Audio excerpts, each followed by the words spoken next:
마태복음 18장 15절에서 22절 중심으로 두 사람의 기도라는 제목으로 설교를 전하겠습니다.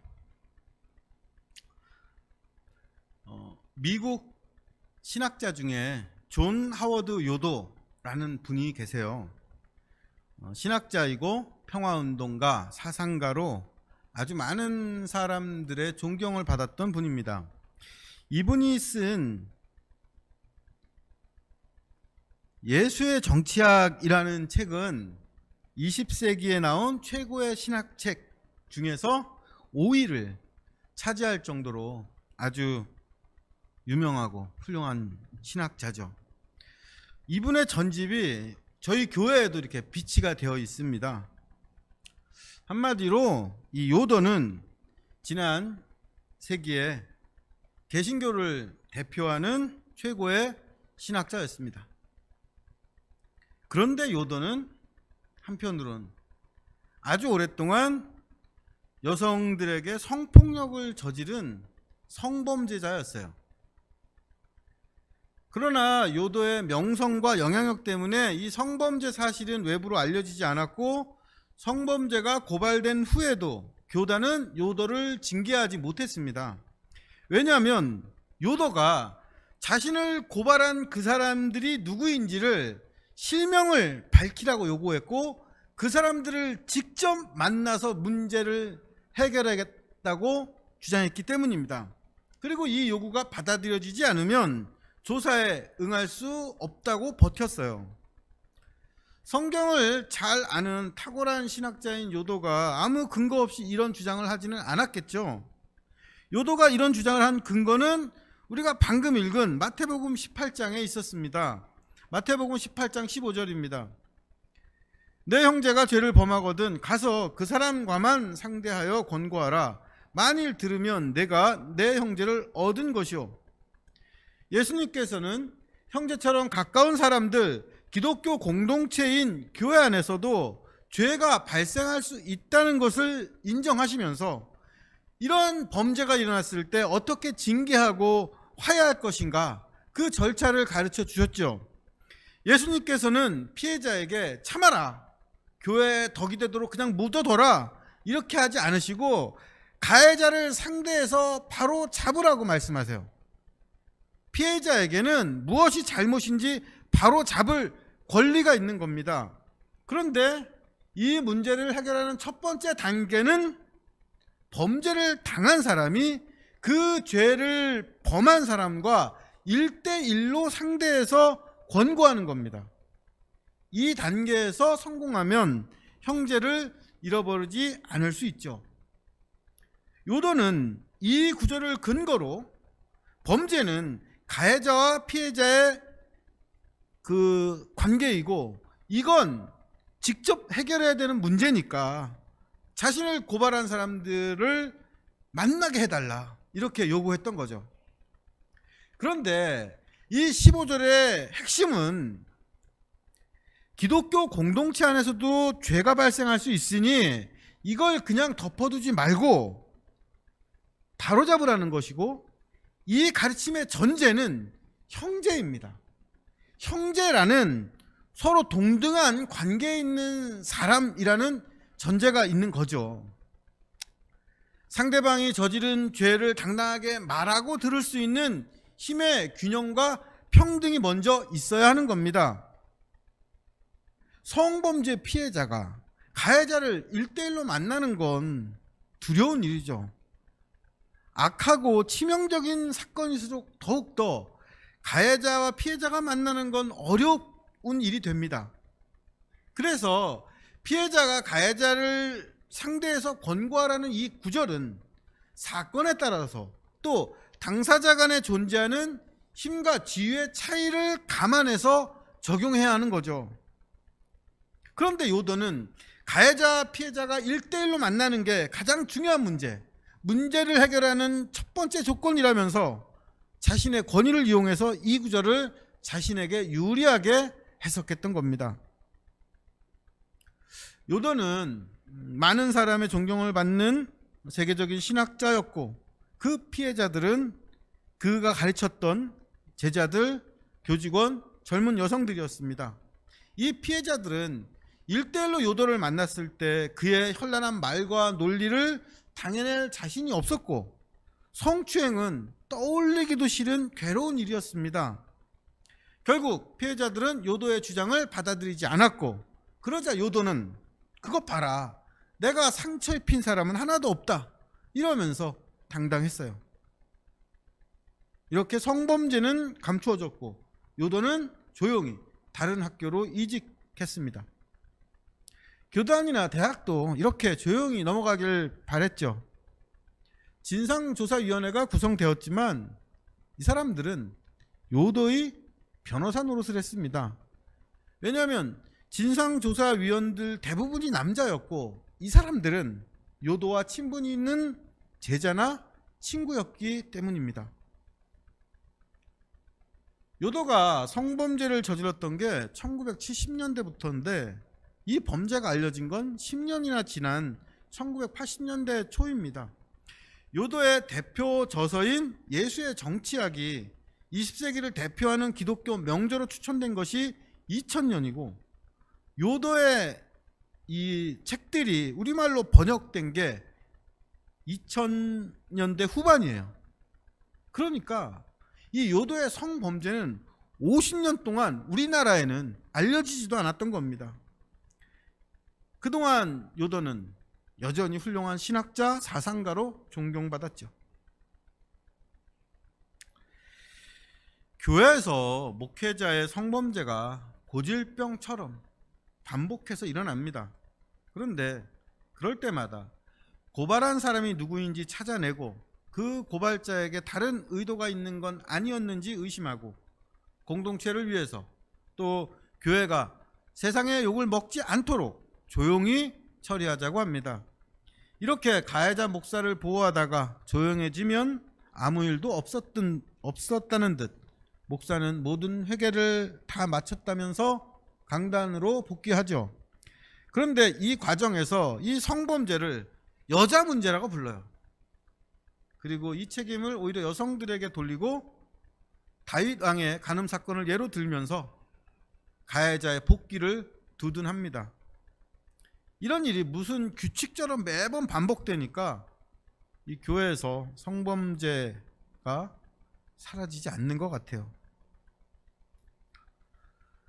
이 요도의 성범죄 사건이 기억에서 사라질 때쯤 중년 여성들로 구성이 된 새로운 대책위원회가 조직이 됩니다. 이분들은 요도와 피해 여성들이 힘의 불균형이 있고 이들이 1대1로 만나서 문제를 해결하는 건 불가능하다고 생각했고 그렇기 때문에 다음 단계로 넘어가야 한다고 주장했죠. 이분들이 생각한 다음 단계란 마태복음 18장 16절 17절입니다. 만일 듣지 않거든 한두 사람을 데리고 가서 두세 증인의 입으로 말마다 확증하게 하라. 만일 그들의 말도 듣지 않거든 교회의 말하고 교회의 말도 듣지 않거든 이방인과 세리와 같이 여기라. 예수님은 피해자가 가해자에게 이 범죄 사실을 알리고 사죄를 요구했지만 가해자가 자기 죄를 인정하지 않았을 경우 한두 사람이 더 필요하다고 가르쳐 주십니다. 이 한두 사람은 조사관, 재판관이 아니라 피해자의 증인이에요. 증인이 어떤 사람입니까?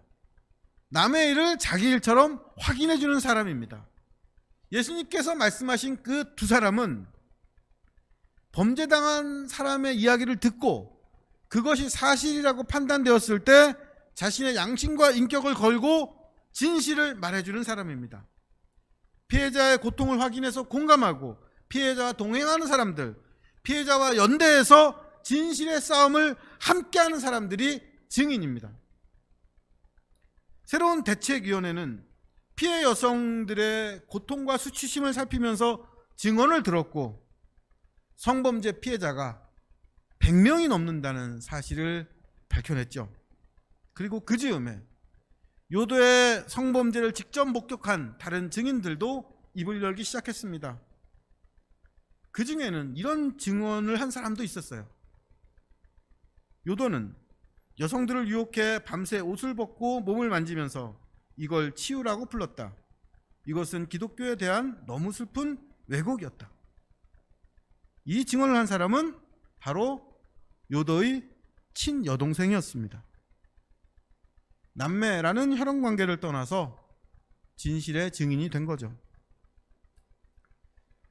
이렇게 구체적으로 요도의 성범죄가 알려졌지만 당시에는 놀랍게 이걸 고발할 마땅한 법이 없었다고 해요. 요도는 유감이고 안타깝다. 내 의도가 잘못 전달되었다. 이런 말을 했을 뿐 끝내 피해자에게 어떤 사과의 말도 하지 않았습니다. 그리고 1997년 70세의 나이로 사망했죠. 마태복음 18장 18절입니다. 진실로 너희에게 이르노니 무엇이든지 너희가 땅에서 매면 하늘에서도 매일 것이요 무엇이든지 땅에서 풀면 하늘에서도 풀리리라. 예수님께서 최종적으로 바라셨던 건 풀림이었습니다. 이미 벌어진 죄가 없어질 수는 없지만 이 죄를 처리하는 과정에서 가해자가 용서받고 피해자가 치유받는 풀림이 있길 바라셨습니다. 그런데 이 화해와 회복, 죄의 풀림을 위해서 먼저 필요한 건 땅에서의 회개예요. 예수님께서는 땅에서 죄를 묶어두고 이 죄가 하늘에서는 풀릴 거라고 기대하지 말라고 하십니다. 땅에서 회개했을 때 하늘에서 풀리는 겁니다. 하나님 앞에서가 아니라 피해자 앞에서 회개해야 하늘에서도 풀리는 거죠. 그런데 요도는 자신의 잘못을 풀고 피해자와의 관계를 풀고 죄를 풀 수 있는 그 기회를 끝까지 거부했습니다. 아마도 요도는 자기가 잘못을 시인하고 사과하면 그동안 쌓아왔던 명성이 무너질 것을 잘 알고 있었던 것 같아요. 그건 그 누구보다 자존심이 높았던 요도에겐 견딜 수 없는 일이었겠죠. 이런 점에서 요도의 침묵은 아주 이기적인 선택이었습니다. 자기에게 범죄한 사람과 1대1로 상대하고 그래도 안 되면 한두 사람의 증인을 데리고 권고하고 그래도 안 되면 교회에 말하고 그래도 안 되면 징계를 받도록 하는 것이 범죄를 해결하는 예수님의 가르침이었습니다. 그런데 요도의 사건에서는 이 모든 과정이 실패했어요. 그리고 우리도 현실에서 어떤 문제가 발생했을 때 예수님이 가르쳐 주신 이 과정이 순조롭게 진행되는 것보다 실패하고 무시되는 걸 더 많이 자주 목격합니다. 그런데 예수님의 말씀은 이게 끝이 아니에요. 마태복음 18장 19절 20절입니다. 우리 함께 말씀을 읽어보시죠. 진실로 다시 너희에게 이르노니 너희 중에 두 사람이 땅에서 합심하여 무엇이든지 구하면 하늘에 계신 내 아버지께서 그들을 위하여 이루게 하시리라. 두세 사람이 내 이름으로 모인 곳에는 나도 그들 중에 있느니라.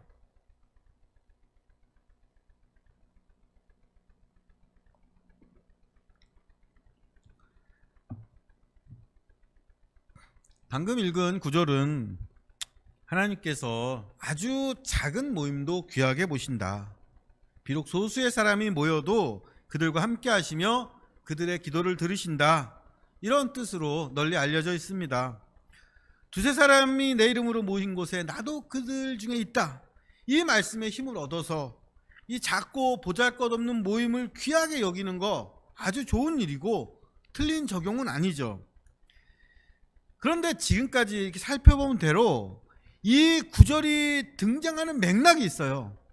어떤 맥락입니까?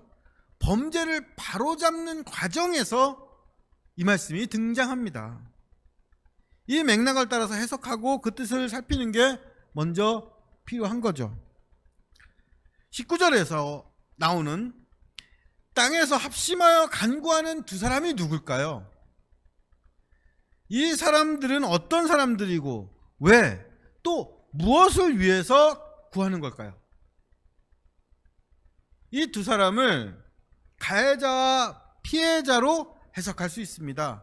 가해자와 피해자 사이에 정당한 죄의 처리와 회개가 있고 난 후에 두 사람의 관계 회복을 위해서 마음을 앞에서 기도하면 하나님께서 들으시고 용서하신다, 이런 뜻이라는 거죠.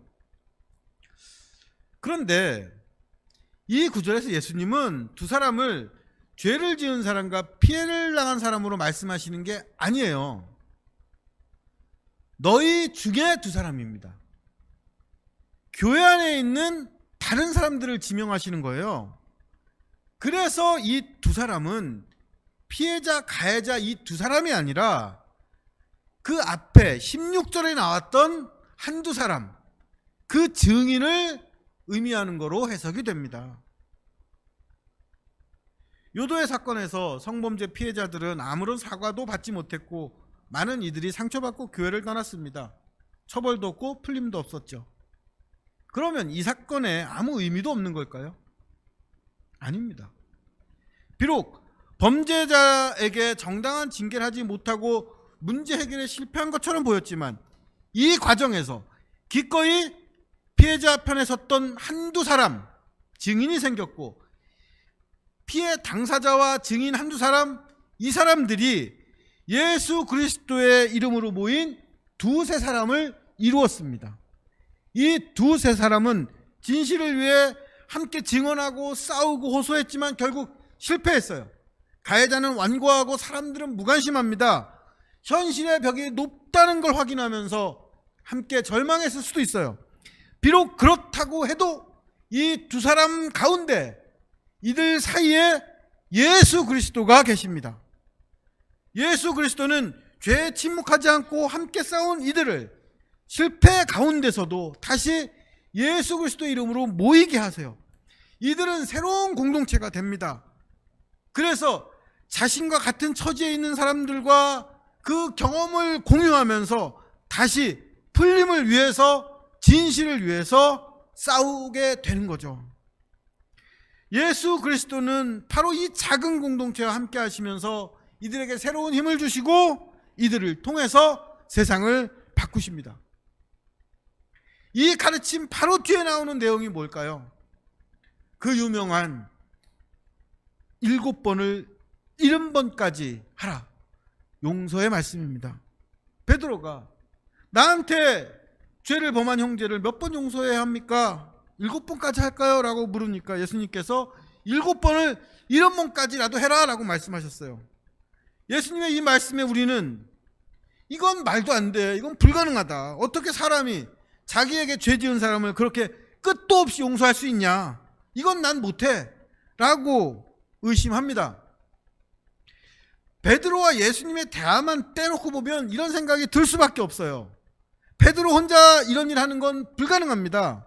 그런데 예수님께서 7번씩 70번 용서하라, 이 말씀하시기 전에 어떤 절차로 가해자를 바로잡아야 하는지를 먼저 알려주셨죠. 베드로가 하는 용서는 아무 절차 없는 개인의 용서가 아닙니다. 그리고 형제에게 죄의 피해를 당한 이 베드로에게 누가 있습니까? 기꺼이 피해자의 편에 서는 증인 한두 사람, 합심해서 죄의 문제가 해결되길 하나님께 간구했던 사람, 예수 그리스도의 이름으로 모였던 두세 사람이 있었습니다. 이 사람들은 죄에 침묵하지 않았을 뿐 아니라 어떻게 죄를 다뤄야 하는지 아는 전문가들이고 피해자 회복과 화해를 위해서 일한 경험이 있는 사람들이었어요. 교회 안에, 또 사회 안에 피해자의 편에서 어떻게 사건을 처리하고 어떻게 피해자의 회복을 도와야 하는지 아는 두세 사람이 있다면 아무리 악한 사람도 똑같은 죄를 7번씩 70번 저지르지 못할 겁니다. 베드로 역시 자신을 향해 반복되는 누군가의 범죄를 혼자 감당하다 지치는 일은 없을 거예요. 오늘 말씀에서 예수님께서 강조하시는 건 두 사람의 기도입니다. 범죄가 일어나고 고통받는 피해자가 생기지만 가해자는 자기 잘못을 시인하지도 않고 충고도 무시합니다. 죄를 저질렀지만 피해자의 말도 다른 사람과 교회의 권고도 듣지 않는 사람들은 대부분 힘과 지위가 있는 사람들, 남의 말을 듣지 않아도 되는 권력 있는 사람들입니다. 그리고 피해자보다 힘 있는 사람 편에 서고 자신에게 이익이 되지 않으면 방관하는 게 세상 이치죠. 그러나 예수님께서는 우리에게 너희는 피해자 편에 서서 진실을 확증해주는 두 사람의 증인이 되라 말씀하십니다. 이 두 사람이 마음 앞에 기도할 때 피해자와 증인이 예수 그리스도의 이름으로 모일 때 하나님께서는 그 기도를 들으시고 그들 중에 예수님도 함께 하십니다. 함께 하신다는 건 나도 그 사람들 편이라는 뜻이죠. 예수님은 피해자의 마음에 공감하며 억울함에서 풀려날 것을 위해서 기도하는 증인 두 사람과 증인, 피해자로 이루어진 그 작은 공동체를 축복하시고 이들의 편이 되어주십니다. 우리 주사랑교회가 두 사람이 기도하는 교회가 되길 바랍니다. 예수님은 우리를 진실의 편에 서는 증인, 피해자를 위해서 기도하는 사람들로 부르십니다. 어디서도 들어주지 않는 억울한 문제를 말하고 나누면서 하나님 아버지께서 우리에게 주신 풀고 매는 능력을 믿으며 기도하는 우리 주사랑교회가 되길 바랍니다. 비록 두세 사람이 모이는 작은 공동체라고 할지라도 억울한 사람들의 증인이 되어서 예수 그리스도의 이름으로 모여 함께 기도할 때 예수님께서는 약속대로 우리 중에 함께 하시며 우리를 이 땅의 평화와 화해의 도구로 사용하여 주실 것입니다. 오늘 말씀 기억하시면서 우리 함께 기도하는 시간을 갖죠.